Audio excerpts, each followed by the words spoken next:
بسم اللہ الرحمن الرحیم۔ غسل کرنے کا مکمل طریقہ۔ غسل خانے میں جانے سے پہلے باہر کھڑے ہو کر بسم اللہ کہیں۔ اگر غسل خانے میں ہی بیت الخلا ہو تو ورنہ اندر جا کر بھی بسم اللہ کہہ سکتے ہیں۔ اس کے بعد استنجا کریں، پھر وضو کی طرح وضو کریں۔ غسل خانے میں جانے سے پہلے باہر کھڑے ہو کر بسم اللہ کہیں۔ اگر غسل خانے میں ہی بیت الخلا ہو تو ورنہ اندر جا کر بھی بسم اللہ کہہ سکتے ہیں، کیونکہ جہاں لیٹرین بیت الخلا ہو وہاں اللہ کا نام نہیں لے سکتے اور نہ ہی اس کے اندر کوئی آیت یا دعا پڑھ سکتے ہیں۔ اگر پانی کسی برتن میں ہے تو پہلے دونوں ہاتھ برتن اٹھا کر دھو لیں۔ اگر مگ ہے تو مگ سے پانی ہاتھوں پر ڈالیں۔ اگر ٹونٹی ہے تو شاور یا ٹونٹی کھول لیں اور ہاتھ دھو لیں۔ اس کے بعد استنجا کریں، پھر وضو کی طرح وضو کریں۔ پاؤں دھو لیں، چاہے تو چھوڑ دیں۔ پھر اگر سر کے بال کھولنے ہیں تو کھول لیں، ورنہ بغیر بال کھولے گیلے ہاتھ بالوں کے اندر لے جا کر بالوں کی جڑوں اور سر کی جلد کو خوب گیلا کریں۔ البتہ حائضہ عورت اپنے بال ضرور کھولے۔ شیمپو یا صابن لگانا ہے تو لگا لیں، تو یہ غسل کا لازمی حصہ نہیں ہے۔ اب سر پر 3 بار پانی ڈالنے کے صابن یا شیمپو بالوں سے نکل جائے۔ اب جسم کے دائیں طرف 3 بار پانی ڈالیں، پھر بائیں طرف 3 بار پانی ڈالیں۔ اگر جسم کو صابن لگانا ہے تو صابن لگانے کے بعد جسم پر پانی ڈالیں، لیکن صابن لگانا شرعی غسل کا لازمی حصہ نہیں ہے۔ اپنے جسم کے تمام جوڑوں اور کانوں کی جڑوں وغیرہ کو ہاتھ سے مل کر گیلا کر لیں۔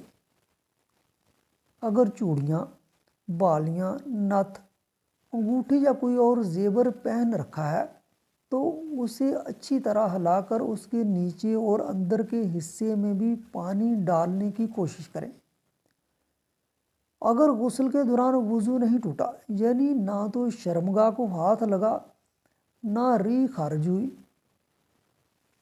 نہ پیشاب وغیرہ خارج ہوا، تو اب دوبارہ وضو کرنے کی ضرورت نہیں، غسل مکمل ہو گیا۔ اگر وضو ٹوٹ گیا، اور اکثر عورتوں کا وضو ٹوٹ جایا کرتا ہے، تو آخر میں دوبارہ وضو کر لیں۔ حیض کے غسل کے بعد عورت کا اپنے فرج میں خوشبو استعمال کرنا مستحب ہے، جس کا طریقہ یہ ہے کہ روئی کے ساتھ خوشبو لگا کر اسے اندر لگا لیں۔ خوشبو لگانے سے جراثیم مر جاتے ہیں اور بو زائل ہو جاتی ہے۔ اگر خوشبودار صابن لگا لیں تو بھی کفایت کر جائے گا، بشرطی کہ وہ حساس جگہ کی جلد کے لیے نقصان دہ نہ ہو۔ یاد رہے کہ خوشبو لگانا فرض نہیں، مستحب ہے۔ جسم پوچھنے کے لیے تولیہ استعمال کرنا جائز ہے، نہ کریں تو یہ بھی لازمی نہیں، لیکن صحابہ اسے تکلف سمجھتے اور عموماً استعمال کرنا ناپسند کرتے تھے، کیونکہ وہ سادگی پسند تھے اور تکلفات سے دور۔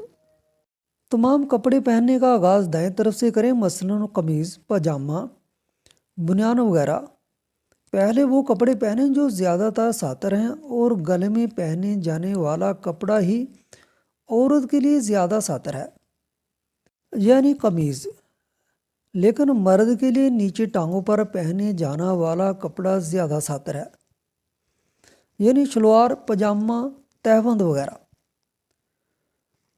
غسل خانے سے باہر نکلنے کے بعد کلمہ شہادت پڑھیں۔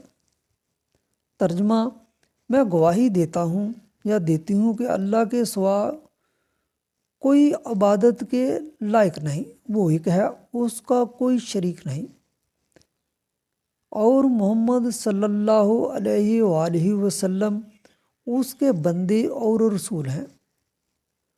اور پھر یہ دعا پڑھیں: اللہم اجعلنی من التوابین واجعلنی من المتطہرین۔ اے اللہ، مجھے بہت توبہ کرنے والوں اور بہت پاکیزہ رہنے والوں میں سے بنا دے۔